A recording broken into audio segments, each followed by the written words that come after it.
Hello students, welcome to SR Biology online classes. My name is Sampat राज नागर। तो आज अपन start कर रहे हैं युग्मक जनन। तो इस चैप्टर में अपन नर जनन तंत्र के बारे में और मादा जनन तंत्र के बारे में लगभग कंप्लीट पूरा अध्ययन कर लिया गया है और आज से स्टार्ट करेंगे युग्मक जनन। कि युग्मक जनन होता क्या है।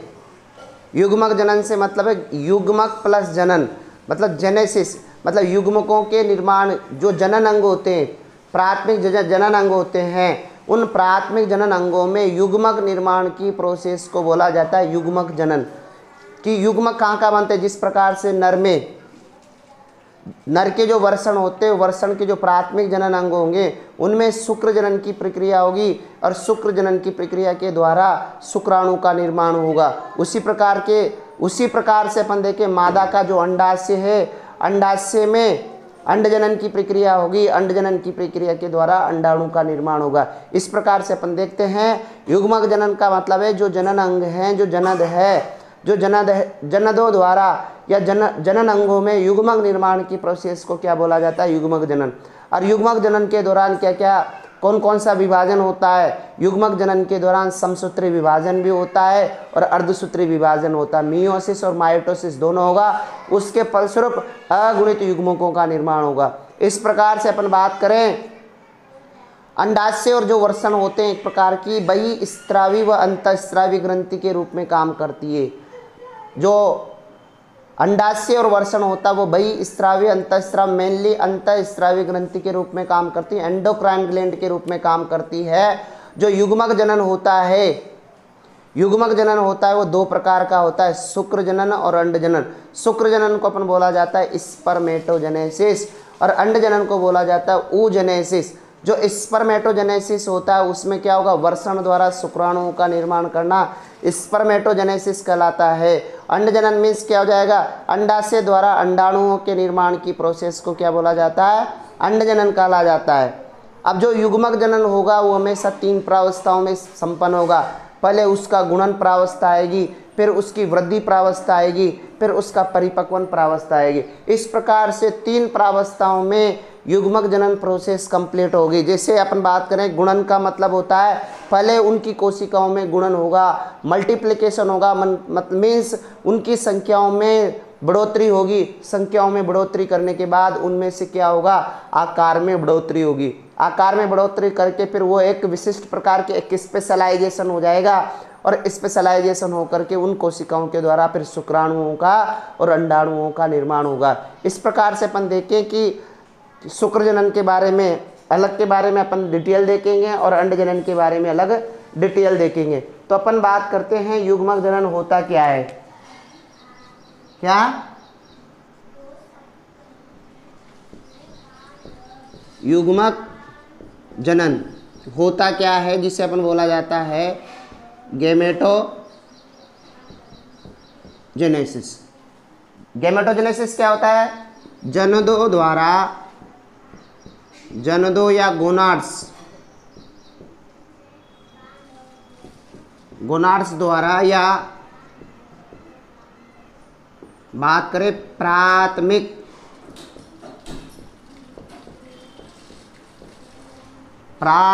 जनन अंगों द्वारा, प्राथमिक जनन अंगों द्वारा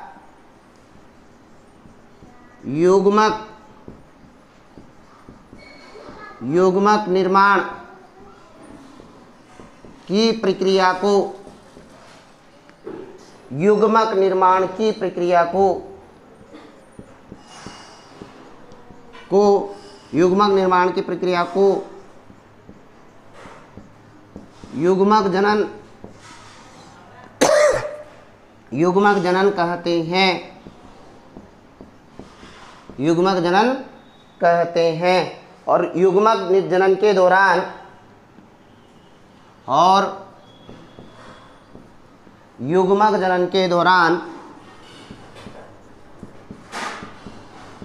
जनन के दौरान युग्मक जनन के दौरान समसूत्री व अर्धसूत्री, समसूत्री व अर्धसूत्री दोनों प्रकार के, समसूत्री व अर्धसूत्री दोनों प्रकार के विभाजन होते हैं। समसूत्री व अर्धसूत्री दोनों प्रकार के विभाजन होते हैं। कौन कौन से विभाजन होंगे? माइटोसिस भी होगा और मियोसिस भी होगा, और इनसे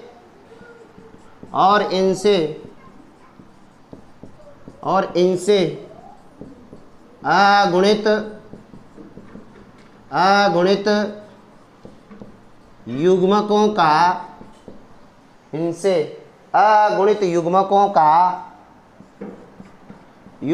का निर्माण होता है।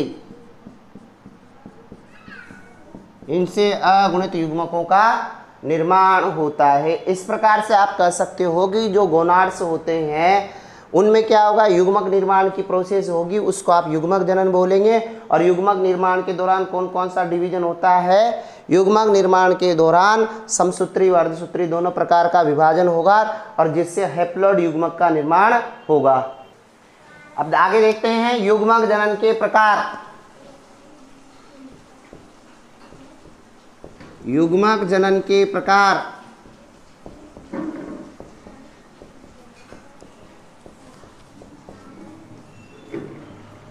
युग्मक जनन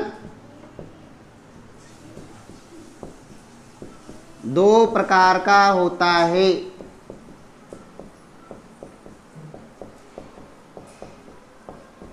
युग्मक जनन दो प्रकार का होता है। फर्स्ट है शुक्र जनन,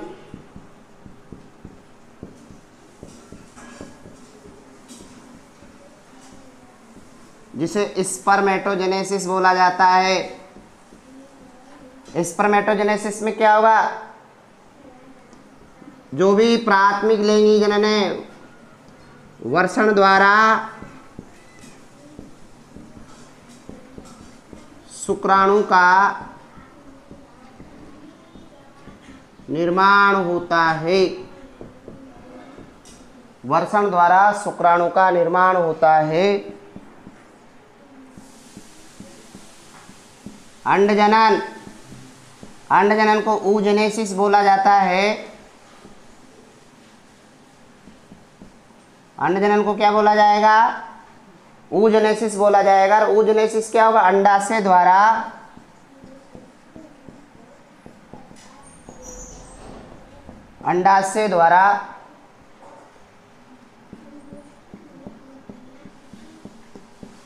अंडाणु का निर्माण होता है। अंडाशय द्वारा क्या होता है? अंडाणु का निर्माण होता है। और आगे जो युग्मक जनन होगा उसकी प्रक्रिया तीन प्रावस्थाओं में बांटा गया है। युग्मक जनन की क्रियाओं को तीन प्रावस्थाओं में, युग्मक जनन की प्रक्रियाओं को या युग्मक जनन की क्रियाओं को तीन प्रावस्थाओं में बांटा गया है। तीन प्रावस्थाओं में बांटा गया, तीन फेजेस में बांटा गया है। फर्स्ट गुणन प्रावस्था, सेकंड पॉइंट है वृद्धि प्रावस्था, और थर्ड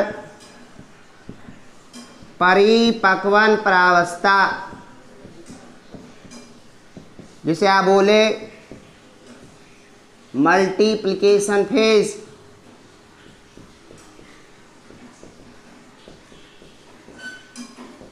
कौन सा फर्स्ट हो जाएगा? Multiplication phase. Second growth phase.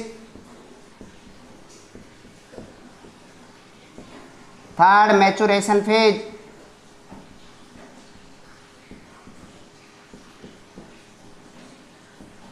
Third कौन सा हो जाएगा? Maturation phase. 3 स्टडी या 3 आप युग्मक जनन की कोई सी भी हो, आप शुक्र जनन हो तब भी वहाँ पर तीनों प्रावस्थाएं चलेगी, और अंड जनन हो गया वहाँ पर भी तीनों प्रावस्थाएं चलेगी। युग्मक निर्माण की प्रक्रिया, या आप बात करें युग्मकों का निर्माण, युग्मकों का निर्माण यौवन अवस्था के साथ ही, यौवन अवस्था या प्यूबर्टी के साथ ही प्रारंभ हो जाता है। युग्मकों का निर्माण यौवन अवस्था के साथ प्रारंभ हो जाता है, जो लड़कियों में 9 से 12 वर्ष की 9 से 12 एंड बात करें, और लड़कों में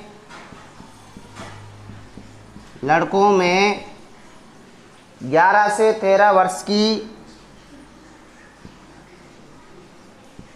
11 से 13 वर्ष की उम्र में होता है। 11 से 13 वर्ष की उम्र में, एज में होता है। मतलब आप कह सकते हो युग्मक निर्माण जो प्यूबर्टी की स्टेज आती है, यौवन अवस्था की जो स्टेज आती है, तो लड़कियों में 9 से 12 वर्ष की उम्र में स्टार्ट हो जाता है, और लड़कों में 11 से 13 वर्ष की उम्र में स्टार्ट हो जाता है। फर्स्ट पॉइंट स्टार्ट हुआ जो कि युग्मक जनन का फर्स्ट प्रकार है शुक्र जनन। युग्मक जनन का फर्स्ट प्रकार है शुक्र जनन, या बोले तो स्पर्मेटोजेनेसिस।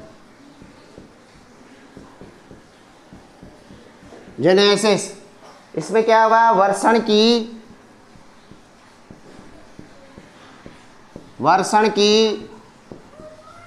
जनन उपकला, वर्षण की जनन उपकला जिसे बोला जाए जर्मिनल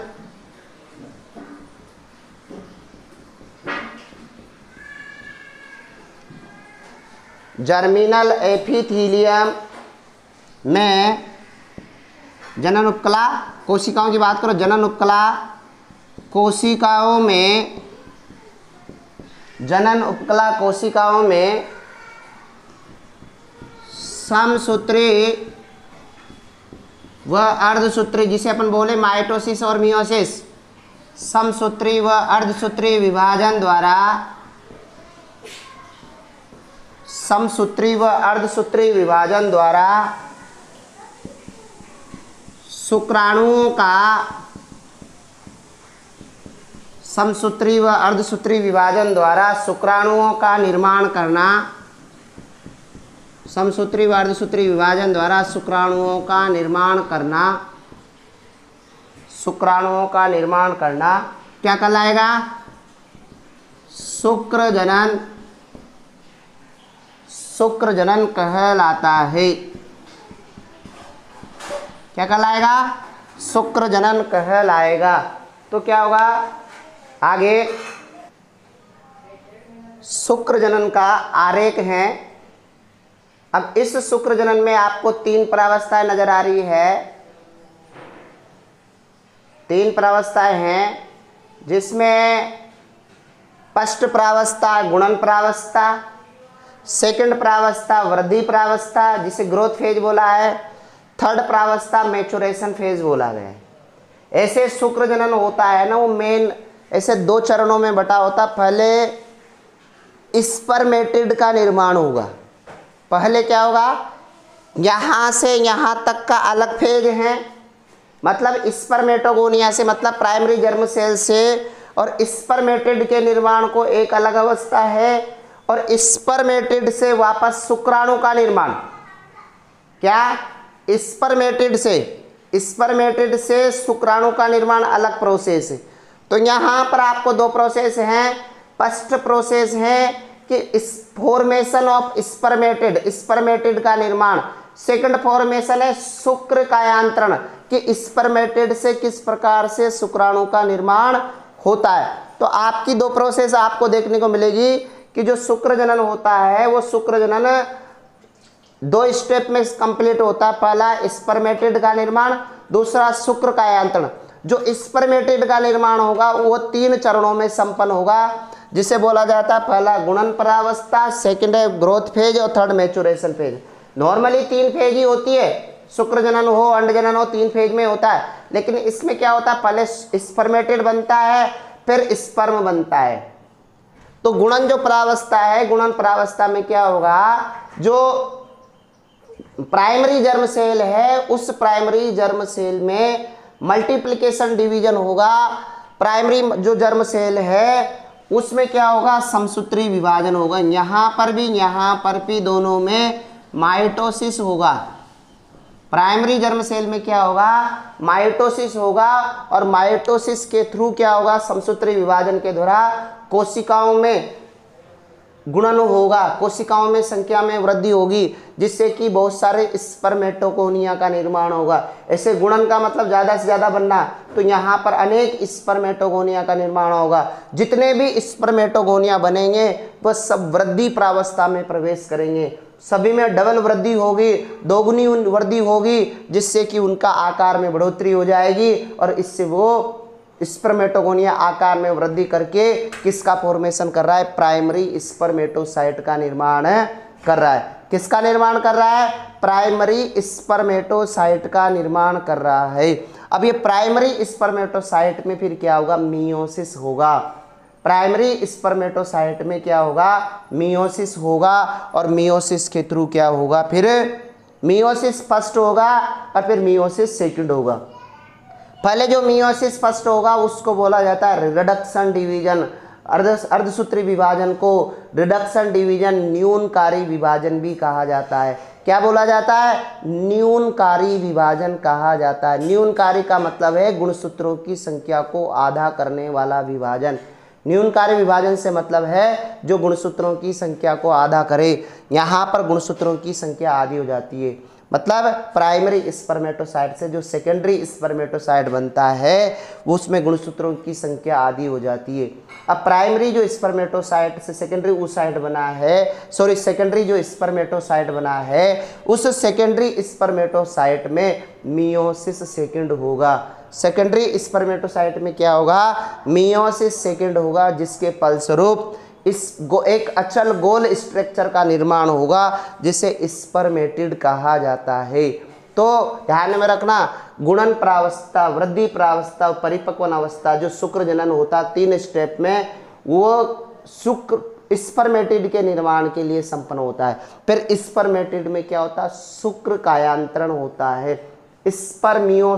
स्पर्मियोजेनेसिस या स्पर्मेटियोलाइसिस की प्रोसेस होगी। उसके फलस्वरूप क्या होगा, जो स्पर्मेटिड था वह स्पर्मेटिड शुक्राणु में या स्पर्म में चेंजेज होगा। इस प्रकार से आप इसका स्क्रीनशॉट खींच लो या इसका डायग्राम बना लेना वीडियो पॉज करके। शुक्र जनन की प्रक्रिया को 2 चरणों में बांटा गया है। शुक्र जनन की क्रिया को 2 चरणों में बांटा गया है।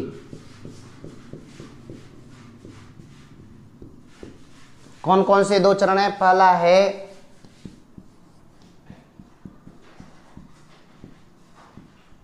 फॉर्मेशन ऑफ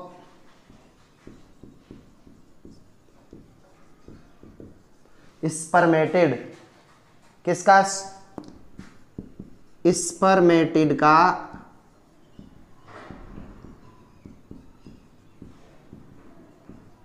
निर्माण। सेकंड पॉइंट है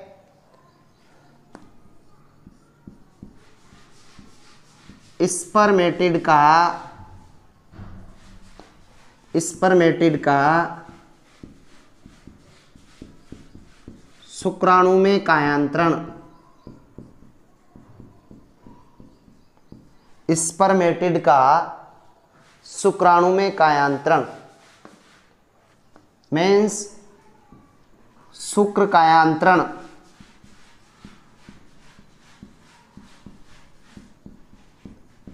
शुक्र कायांतरण मीन्स स्पर्मियोजेनेसिस, स्पर्मियोजेनेसिस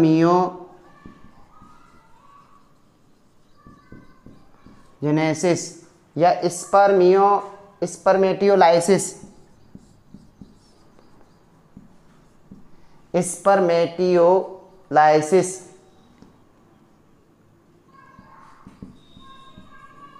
स्पर्मेटियोलाइसिस इतने या मेटामॉर्फोसिस या इन नेम से आप जाना जाएगा। ठीक है, तो क्या होगा, शुक्र जनन की जो क्रिया है उसको दो चरणों में बांटा गया है, फॉर्मेशन ऑफ स्पर्मेटिड और स्पर्मेटिड का शुक्राणु में कायांतरण। डायरेक्ट बोल सकते हो शुक्र कायांतरण मतलब स्पर्मेटिड का स्पर्म में कन्वर्ट होना, स्पर्मेटिड का किस में कन्वर्ट होना, स्पर्म में कन्वर्ट होना शुक्र कायांतरण कहलाएगा। ठीक है ना। उसके बाद फर्स्ट पॉइंट है फॉर्मेशन ऑफ स्पर्मेटिड। स्पर्मेटिड में क्या होगा कि यह क्रिया कहाँ पर होगी, तरुण अवस्था में स्टार्ट होगी। ये शुक्र जनन का क्या होगा, फर्स्ट चरण होगा, जिसमें जो सेमिनिफेरस नलिकाएं होती है, जो सेमिनिफेरस नलिकाएं होती है, उन सेमिनिफेरस नलिकाओं की जो जर्मिनल एपिथीलियम होती है, सेमिनिफेरस जो नलिकाएं होती है, सेमिनिफेरस नलिकाओं की जो जर्मिनल एपिथीलियम होती है, उन जर्मिनल एपिथीलियम में क्या होगा, जर्मिनल एपिथीलियम से किसका फॉर्मेशन होगा, स्पर्मेटिड का निर्माण होगा।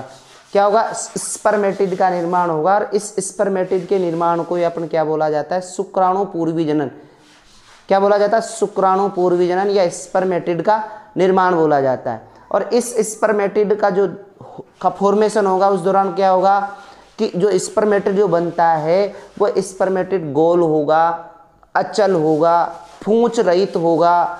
और इस क्रिया को क्या बोला जाता है, स्पर्मेटोसाइटोसिस भी कहा जाता है। और इस क्रिया को फिर अपन जो स्पर्मेटिड का निर्माण है उसको 3 चरणों में डिवाइड करेंगे, जिसे मल्टीप्लिकेशन फेज हो जाएगा, ग्रोथ फेज हो जाएगा, मैचुरेशन फेज हो जाएगा। तो ये क्रिया अपन इसमें लिख लेते हैं, यह क्रिया तरुणा अवस्था में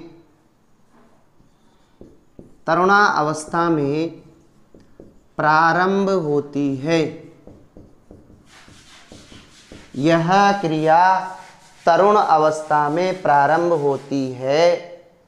यह शुक्र जनन का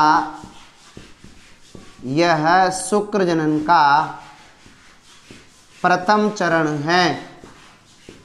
यह शुक्र जनन का प्रथम चरण है। और इसमें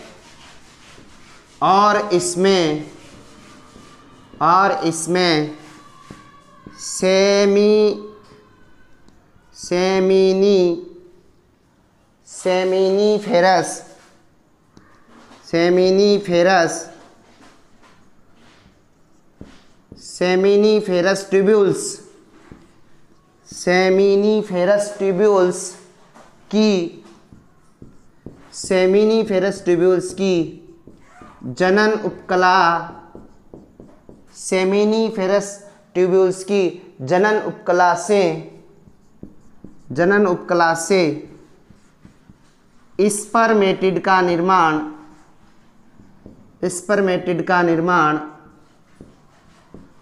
सेमिनिफेरस ट्यूब्यूल्स की जनन उपकला से स्पर्मेटिड का निर्माण होता है। स्पर्मेटिड का निर्माण होता है। इसलिए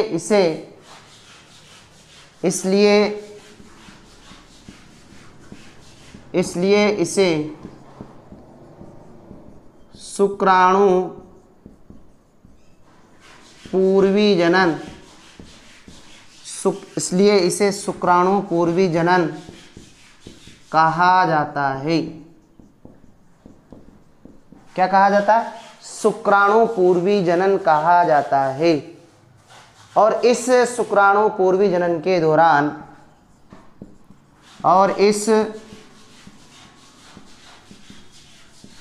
शुक्राणु पूर्वी जनन के दौरान शुक्राणु पूर्वी जनन के दौरान बनने वाले स्पर्मेटिड शुक्राणु पूर्वी जनन के दौरान बनने वाले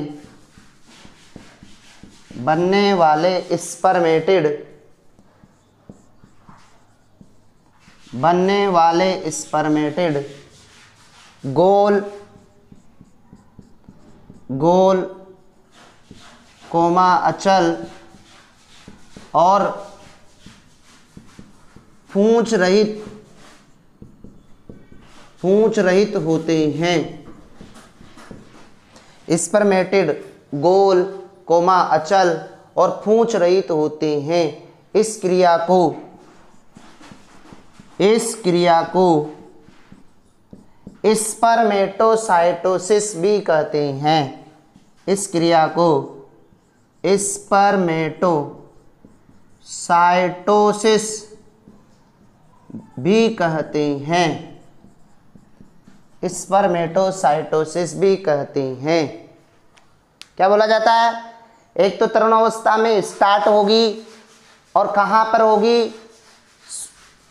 होगी ध्यान में रखना। जो सेमिनिफेरस ट्यूब्यूल्स है, सेमिनिफेरस ट्यूब्यूल्स की जो जर्मिनल एपिथेलियम है, उस जर्मिनल एपिथेलियम में डिवीजन होगा, माइटोसिस और मियोसिस होगा, उसके द्वारा फिर स्पर्मेटिड बनेगा और वो स्पर्मेटिड को बोला जाता है शुक्राणु पूर्वी, और शुक्राणु पूर्वी के निर्माण को बोला जाता है शुक्राणु पूर्वी जनन।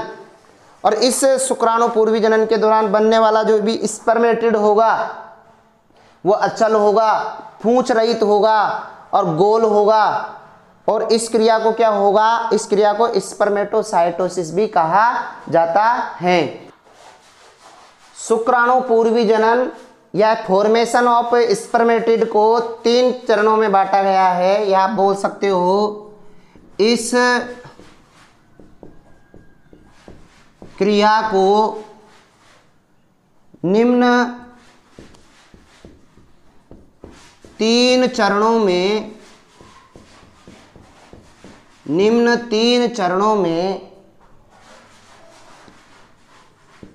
या प्रावस्थाओं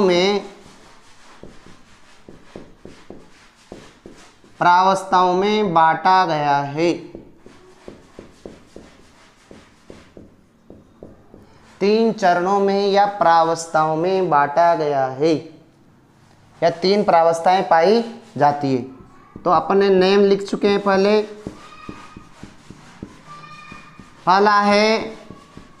फर्स्ट है गुणन प्रावस्था, सेकंड है वृद्धि प्रावस्था,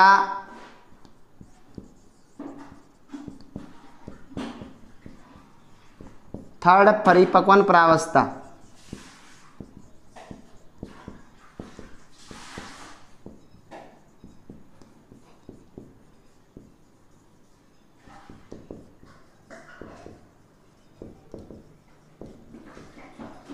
फर्स्ट है मल्टीप्लिकेशन फेज, सेकेंड है ग्रोथ फेज, थर्ड है मैच्योरेशन फेज। यहाँ पर 3 फेज हैं। इन 3 फेज का अपन डिटेल से स्टडी करेंगे। फर्स्ट पॉइंट अपन डालेंगे हेडिंग। फर्स्ट पॉइंट है गुणन प्रावस्था। गुणन प्रावस्था में क्या होगा कि जो स्पर्मेटिड का अपन निर्माण कर रहे हैं, तो स्पर्मेटिड के निर्माण करने के लिए अपन को क्या करना पड़ेगा? जो सेमिनिफेरस नलिकाएं होती है, जो सेमिनिफेरस ट्यूब्यूल्स होती है, उन सेमिनिफेरस ट्यूब्यूल्स से क्या होगा? सेल्स पृथक होगी, अलग होगी, उनसे प्राइमरी जर्म सेल का निर्माण होगा और इन प्राइमरी जर्म सेल में माइटोसिस होगा, समसूत्री विभाजन होगा, जिससे कि स्पर्मेटोगोनिया का निर्माण होगा। आप कह सकते हो कि जो माइटोसिस होगा प्राइमरी जर्म सेल में, माइटोसिस के फलस्वरूप बनने वाली जो कोशिकाएं होती है उन कोशिकाओं को स्पर्मेटोगोनिया बोला जाता है। और इन प्राइमरी जर्म सेल में अनेक बार माइटोसिस होगा, समसूत्री विभाजन होगा, जिसके फलस्वरूप अनेक संख्या में स्पर्मेटोगोनिया बनेंगे। और ये जितने भी स्पर्मेटोगोनिया होंगे, ये स्पर्मेटोगोनिया कैसे होती है, द्विगुणित कोशिकाएं होती है। और ये स्पर्मेटोगोनिया आगे जा करके फिर बाद में स्पर्मेटोगोनिया से स्पर्मेटिड का पहले क्या होगा, इस गुणन प्रावस्था में जो स्पर्मेटोगोनिया जितने भी बने हैं उनमें ग्रोथ फेज में एंटर करेंगे, मतलब वृद्धि प्रावस्था में एंटर करेंगे और प्राइमरी स्पर्मेटोसाइट का निर्माण करेंगे। बाद में फिर प्राइमरी स्पर्मेटोसाइट मैच्योरेशन फेज में एंटर करेगा और सेकेंडरी स्पर्मेटोसाइट और स्पर्मेटिड का निर्माण करेगा। ऐसे प्रोसेस आगे चलती है। यह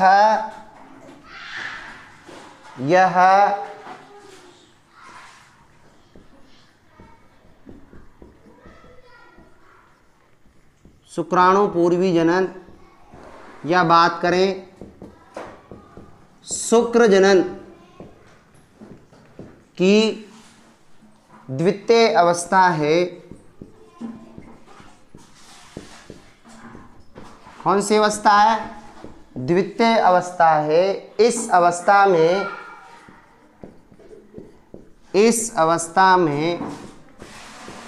सभी स्पर्मेटोगोनिया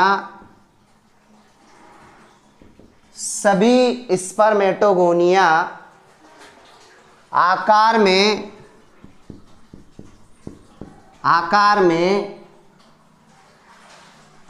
में दुगनी वृद्धि करते हैं। आकार में दुगनी वृद्धि करते हैं और इस वृद्धि द्वारा इस वृद्धि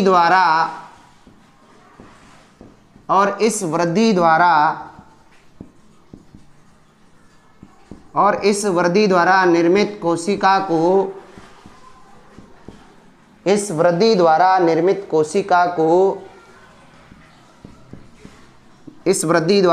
कोशिका को प्राइमरी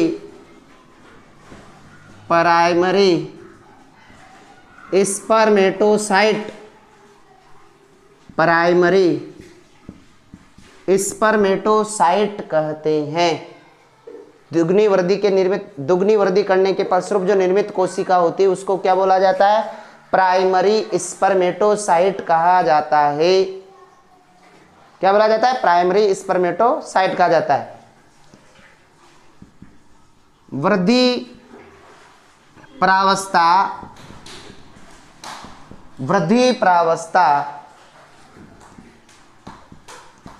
अंड जनन की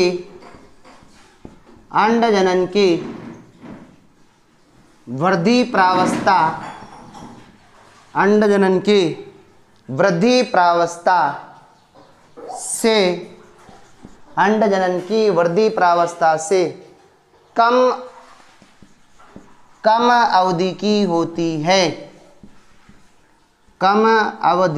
होती है। ध्यान में रखना, यहाँ पर प्राइमरी स्पर्मेटोगोनिया से जब प्राइमरी स्पर्मेटोसाइट बनी है वहाँ पर कम टाइम लगेगा और अंडजनन की जो वृद्धि प्रावस्था वहाँ पर 100 गुना वृद्धि होती है तो उसमें टाइम ज़्यादा लगता है। क्या उसमें टाइम ज़्यादा लगता है। इस अवस्था में किसी प्रकार का विभाजन नहीं होता है। इस अवस्था में किसी प्रकार का विभाजन नहीं होता है। यहाँ केवल क्या होती है, वृद्धि होती है, यहाँ कोई विभाजन नहीं होता है। और प्राइमरी जो स्पर्मेटोसाइट होता है वो भी द्विगुणित कोशिका होती है। प्राइमरी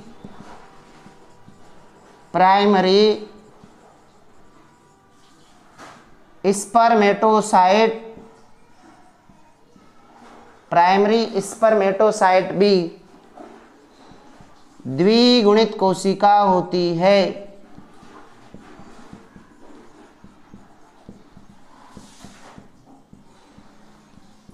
प्राइमरी स्पर्मेटोसाइट भी कौन सी कोशिका होती है? द्विगुणित कोशिका होती है। थर्ड स्टेज है परिपक्वन अवस्था। थर्ड स्टेज कौन सी है? परिपक्वन अवस्था। इस अवस्था में क्या होगा, जो प्राइमरी स्पर्मेटोसाइट बनी है, प्राइमरी स्पर्मेटोसाइट में मियोसिस स्पष्ट होगा। मियोसिस स्पष्ट होने से सेकेंडरी स्पर्मेटोसाइट बनेगी और जो सेकेंडरी स्पर्मेटोसाइट है उसमें मियोसिस सेकेंड होगा और मियोसिस सेकेंड से स्पर्मेटिड का फॉर्मेशन होगा। जो स्पर्मेटिड जो बनता है वो गोल होता है, अचल होता है, वो पूंछ रहित होता है। तो अपन देखते हैं ये अवस्था शुक्राणु पूर्वी जनन की या स्पर्मेटोजेनेसिस की क्या होती है? थर्ड स्टेज होती है। और इस अवस्था में क्या होता है? मियोसिस होता है। मियोसिस मीन्स होता है अर्धसूत्री विभाजन होता है, इसलिए इसे क्या बोला जाता है? परिपक्वन अवस्था कहा जाता है। इस अवस्था में जो मियोसिस होता है, इस अवस्था में जो मियोसिस होगा वो दो चरणों में होगा, एक तो मियोसिस फर्स्ट और मियोसिस सेकंड। मियोसिस जो फर्स्ट होगा उसको न्यूनकारी विभाजन कहा जाता है। क्या बोला जाता है? न्यूनकारी विभाजन कहा जाता है। इसके द्वारा प्राइमरी जो साइट है, इसके द्वारा प्राइमरी जो स्पर्मेटोसाइट है, जो प्राइमरी स्पर्मेटोसाइट है वो दो सेकेंडरी स्पर्मेटोसाइट में कन्वर्ट होती है। अब उसके पश्चात जो मियोसिस सेकेंड होता है, सेकेंडरी जो स्पर्मेटोसाइट है इसमें मियोसिस सेकेंड होगा जो माइटोसिस के समान होता है, समसूत्री विभाजन के समान होता है। और दो सेकेंडरी स्पर्मेटोसाइट 4 स्पर्मेटिड का निर्माण करती है। दो सेकेंडरी स्पर्मेटोसाइट 4 स्पर्मेटिड का निर्माण करती है। और ये स्पर्मेटिड जो बनते हैं वो गोल होते हैं और अगुणित होते हैं। क्या होते हैं? स्पर्मेटिड गोल होते हैं, अचल होते हैं। आप कह सकते हैं स्पर्मेटिड अगुणित होते हैं। और इस अवस्था के अंत में बनने वाले जो स्पर्मेटिड होंगे जैसे कैसे होंगे? गोल होंगे, साथ में अचल होंगे, वो पूंछ रहित होते हैं। इस प्रकार से आज का लेक्चर कंप्लीट हुआ। तो इस वीडियो को आप लाइक कीजिए, सब्सक्राइब कीजिए और जो भी प्रॉब्लम हो आप डायरेक्ट करके इसमें कमेंट लिख करके भेज सकते हो। Thank you.